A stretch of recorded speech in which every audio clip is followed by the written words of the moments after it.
Hi friends, அஸ்ஸலாமு அலைக்கும். Welcome back to Rahima channel. இன்றைக்கி பார்த்தீங்கன்னு சொன்னால் நாங்கள் வந்து ஸ்ரீலங்காவில் செய்யக்கூடிய ஒரு பிரேக்ஃபாஸ்ட், ஸ்ரீலங்கன் ஸ்டைல் ஒரு பிரேக்ஃபாஸ்ட் தான். அது வந்து பார்த்திங்கன்னா ஃபஸ்ட்டுக்கு அதுக்கு தேவையான கிரேவியை செஞ்சு கொள்வோம். ஃபஸ்ட் வந்து நாங்கள் ஒரு மண் சட்டியில் கொஞ்சம் ஆயில் ஊற்றி ஆயில் ஹீட் ஆகினதுக்கு போகிறோம்.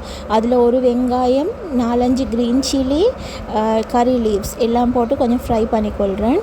கொஞ்சம் பொன்னிறம் ஆகிற வரைக்கும் வதக்கிக்கொள்வோம்.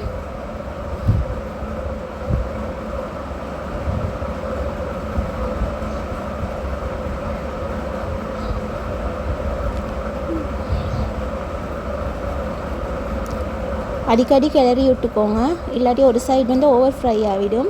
அதுக்கு போகிற பார்த்திங்கன்னா அது கொஞ்சம் ஃப்ரை ஆகினதுக்கு போகிறோம் நாங்கள் க்ளீன் பண்ணி வச்சிருந்த இறாலை அதில் சேர்த்துக்கொள்வோம். இறால் என்று சொன்னால் ப்ரான்ஸை சேர்த்து நல்லா கொஞ்சம் பெரட்டி விட்டுக்கொள்வோம். அது இப்போ நான் இன்றைக்கி சேர்த்திக்கிறது பார்த்திங்கன்னா பெரிய சைஸ் இறால். நீங்கள் குட்டி குட்டி இறால் சேர்க்குறீங்கன்னு சொன்னால் வந்து அதில் ஸ்கின்னை ரிமூவ் பண்ணிவிடுங்க. நான் வந்து பெரிய இறால் என்றதால் அதை ரிமூவ் பண்ணலை.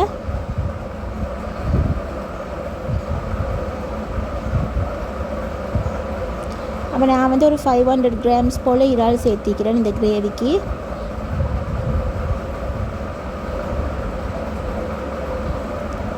இறால் வந்து குயிக்காகவே குக் ஆகிடும். ஒரு 2-3 மினிட்ஸில் வந்து குக் ஆகிடும்.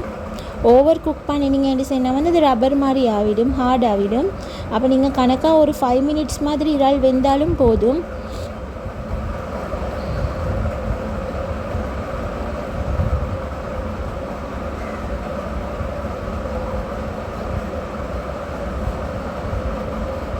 அப்படியே பார்த்திங்கன்னா ஒரு தேங்காய் நான் துருவி எடுத்து அந்த ஒரு தேங்காய் பாலையும் புழிஞ்சி எடுக்கிறேன்.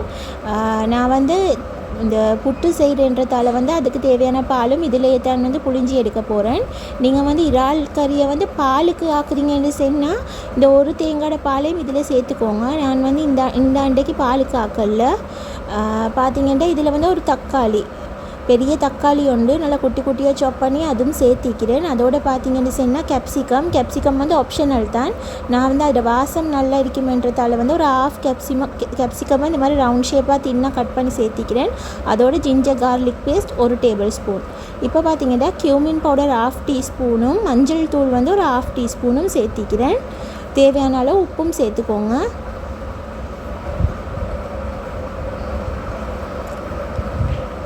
சில்லி பவுடர் பார்த்திங்கன்னா உங்களோட ஸ்பைஸ்க்கு ஏற்ற மாதிரி நான் வந்து ஒரு 2 டீஸ்பூன் மாதிரி சேர்த்திக்கிறேன். எல்லாம் சேர்த்துட்டு வந்து கறி பவுடரும் சேர்த்துக்கோங்க. கறி பவுடர் பார்த்திங்கன்னா ஒரு 1 டீஸ்பூன் சேர்த்துக்கோங்க. எல்லாத்தையும் கொஞ்சமாக இந்த வதக்கிக்கோங்க. லோ ஃப்ளேமில் வச்சுக்கோங்க, இல்லாட்டி ஃப்ளேமை ஆஃப் பண்ணினாலும் சரி என்றதால். அதுக்கு பிறகு ஃப்ளேமை ஆன் பண்ணிவிட்டு நீங்கள் உங்களோட கிரேவிக்கு தேவையான அளவு தண்ணி சேர்த்துக்கோங்க.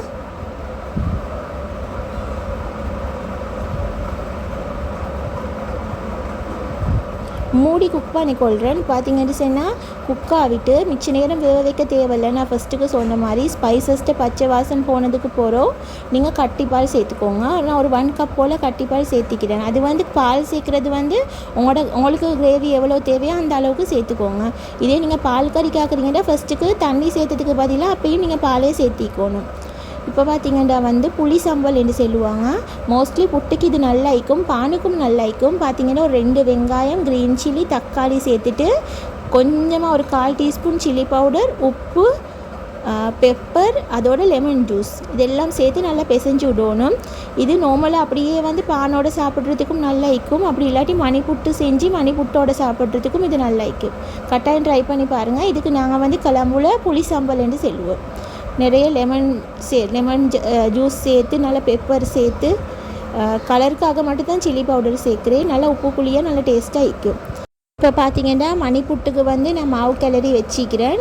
இது கடையில் கிடைக்கிற இடியாப்ப மாவு தான். அதில் வந்து நார்மலாக கை சூடால் விற்கிற தண்ணி, பச்சை தண்ணி ஊற்றி அப்படின்னு சொன்னால் நார்மலான வாட்டர் ஊற்றி தான் வந்து இது பிசையணும்.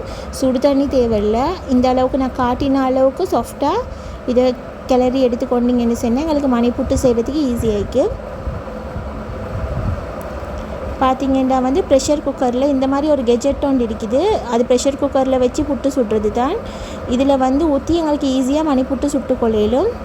இது கடையில் வாங்குறதுக்கு ஈக்கும். நிறைய பேருக்கு மோஸ்ட்லி தெரியும் இது வந்து. தெரியாதவங்க வந்து ஃபஸ்ட் டைம் பார்க்குறவங்க வந்து இது இப்படி ஒரு எக்யூப்மெண்ட் சீக்குதுன்றதை தெரிஞ்சுக்கோங்க. இது ஈஸியாக இருக்கும் புட்டு பம்பில் சுடுறத விட. இப்படி நான் காட்டுற மாதிரியே மாவை இதில் புழிஞ்சி விட்டுட்டு எங்களோட ப்ரெஷர் குக்கர் விசிலை கலட்டிட்டு அதுக்கு மேலே வச்சு ஸ்டீம் பண்ண விடணும். கொஞ்சம் நேரத்துலேயே அதால் ஸ்டீம் வெளியே வரப்போக்குள்ள குயிக்காக குக் ஆகிடும். ஒரு 3 மினிட்ஸில் மாதிரி குக் ஆகிடும். இப்போ பார்த்தீங்கன்னு சொன்னால் ஸ்டீம் வெளியே வருது. இப்போ குக் ஆகிட்டு அதே மாதிரி 2 வச்சு கொண்டிங்கன்னா ஒன்று வேவை போல் இன்னொன்றை வச்சு வேவை வைக்கிறதுக்கு ஈஸியாக இருக்கும். இப்படி தான் நாங்கள் மணிப்புட்டு செய்கிறேன். அப்போ பார்த்தீங்கன்னா நல்லா திக்கான பால் ஒரு கரண்டி சேர்த்து பாலில் வந்து உப்பும் சேர்த்திக்கிறேன். இந்த மாதிரி தான் மணிப்புட்டு செஞ்சு எடுத்தேன் அந்த அன்றைக்கு பிரேக்ஃபாஸ்ட்டுக்கு. இது தான் வந்து எங்களோட அந்த ஆண்டு பிரேக்ஃபாஸ்ட் வந்து மணிப்புட்டும் இறால் கிரேவியும் புளி சம்பலும் பாலும். இந்த காம்பினேஷன் எப்படி இருந்துச்சுன்னு சொல்லி வந்து கட்டாயம் ட்ரை பண்ணி பார்த்துட்டு உங்களோட ஃபீட்பேக்கை வந்து எனக்கு கட்டாயம் கமெண்ட் பண்ணுங்கள். இந்த மாதிரி பிரேக்ஃபாஸ்ட் செஞ்சு இல்லாதவங்க கட்டாயம் செஞ்சு பாருங்கள். ஒரு டிஃப்ரெண்ட்டாக இருக்கும். மாவு வந்து நல்லா சாஃப்டாக இருந்தால் தான் வந்து எங்களுக்கு இந்த அளவுக்கு புழிஞ்சு விட்றதுக்கு ஈஸியாக இருக்கும் மாவை வந்து.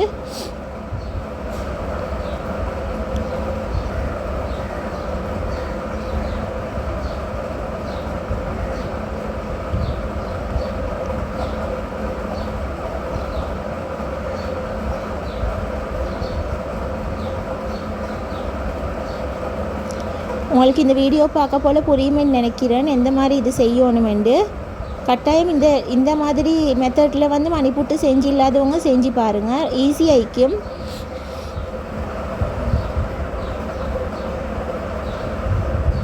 அப்போ அந்த அன்றைக்கு எங்களோட பிரேக்ஃபாஸ்ட் இது தான். கட்டாயம் ட்ரை பண்ணி பார்த்தவங்க எனக்கு லைக் பண்ணிவிட்டு உங்களோட கமெண்ட்டை ரைட் பண்ணுங்கள். ஜஸாக்கல்லாஹ் ஹைரா. எனக்கு வீடியோ ஃபுல்லாக பார்த்ததுக்கு அஸ்ஸலாமு அலைக்கும். இன்னொரு இன்ட்ரெஸ்டிங்கான வீடியோட உங்களை நான் நெக்ஸ்ட் டைம் சந்திக்கிறேன். பாய்.